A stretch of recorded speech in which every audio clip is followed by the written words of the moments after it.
Welcome back to Inside the Pot House Hustle. I'm your host, Ralph, and Auntie. and we're on season 3, episode 3. If you were with us in on episode 2, you know that we left off on SOPs, so we're gonna kind of start off on SOPs. But I want to talk about the business and the overall. And like I said, I'm the host, but I'm going to be interviewed by Right. Auntie. Auntie. So let's run it. Okay, then. So you were saying you want to elaborate a little bit about SOPs. So can you describe to me what is SOPs? It's the standard operating procedures or processes within your company, your business, your service. Okay, then. So you say you want to also talk more in detail about the business. So you want to give our listeners like how did you happen to start Auntie Rose Cafe?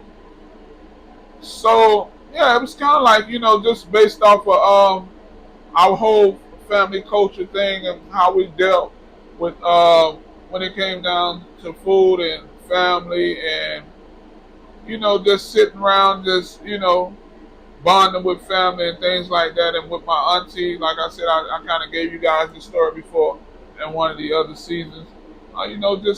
Just connecting with the people who I love, and we just wanted to do something within our community and grow it. Okay, then. So do you think business during this time now is something that's easy or something that's hard to really start? Well, let's talk about the food business. So the food business, for a fact, is definitely easy to start because I can give you $100 to go out and buy you. Better yet, I can give you $50 and you can go out and buy some hamburger meat and start selling smash burgers. That's the easy part. The hard part of the business is understanding the margins, the food costs.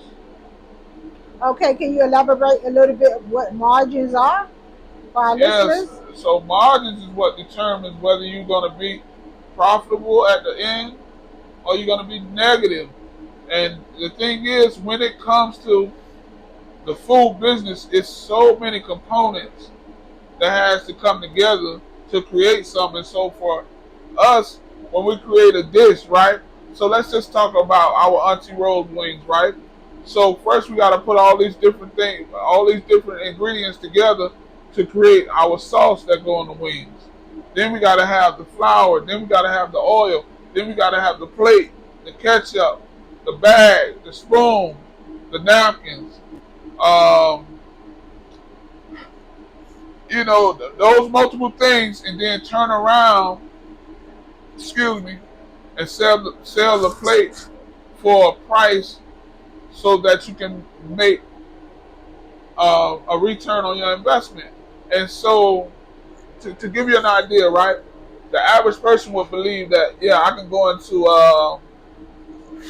the grocery store, buy a bag of chicken for $20, come out, fry the chicken, do all those preparations, and turn around and sell it for $40, and they made a profit. And that's not true. So elaborate a little bit on that. Why isn't that true? Because you have other costs. And what are the other costs? Okay, so for an example, to get from point A to point B, it costs gas. Okay. So if you drove there, right, that's a cost. It costs you money to go pick it up. You have to remember, now you're in business. That's something you're going to have to do every day. It's going to cost you gas every day to go back and forth, to pick up materials, to pick up product, or to get from point A to point B because that's part of the business, Okay. right? Yes. And so with that being said, those are costs. You have costs that you have to that has to be accounted along the way. And if your cost and if your expenses is higher than your profits, you're working backwards. So the business is gonna kind of suffer. You basically what you're saying. Huh?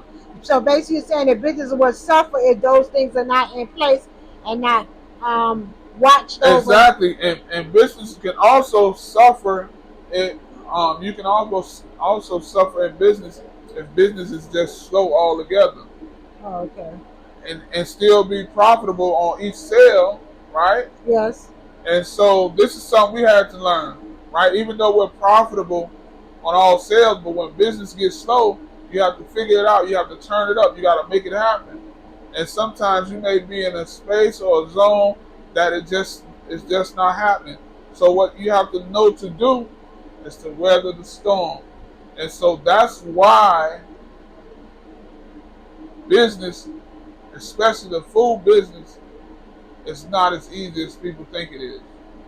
So that's something that our listeners should really take heed to and listen and study and do their research on before starting a business. Yeah, I mean all businesses. It sounds good, right?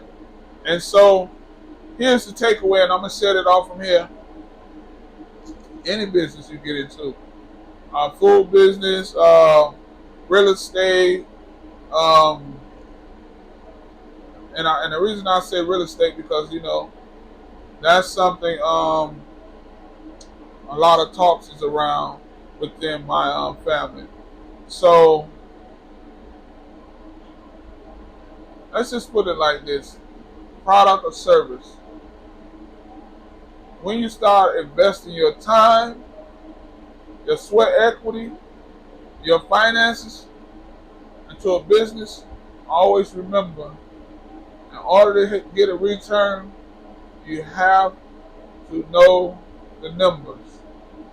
And when knowing those numbers, you have to operate, listen and listen carefully, you have to operate in the manner where the numbers and the business behind the business, meaning your finances, is the most important key ingredient to that business. So basically, what you're saying, you have to really know your numbers and be on top of your numbers. Yes, whatever it is. Because when you make that investment, you have to get a return on it. And not only when you get a return on it, it needs to be a, a, a profit on it. Because you have your personal life, you have to still run, and you have your business that you still have to run. And when one of those start to get neglected, you'll feel it. We all been there. We've been through it, and I'm gonna tell you, man, from experience, handle your business. Know your numbers. Okay. Don't pay attention to everything going on around you, like looking at what this person doing. Basically, your competitors, because you don't know what they doing. They may not know what they doing. They just love what they doing, but they don't even know if they're being profitable or they're losing. They don't know. They may not know. And when you start doing exactly what they're doing by watching them, you're going to go straight down that tunnel with them. So, yeah, stay focused. Know your numbers. Learn your numbers. Go like and subscribe to the channel. Make sure you follow us. Man, we turning up inside the Potts House Hustle. Taking you guys to Souse University. Peace.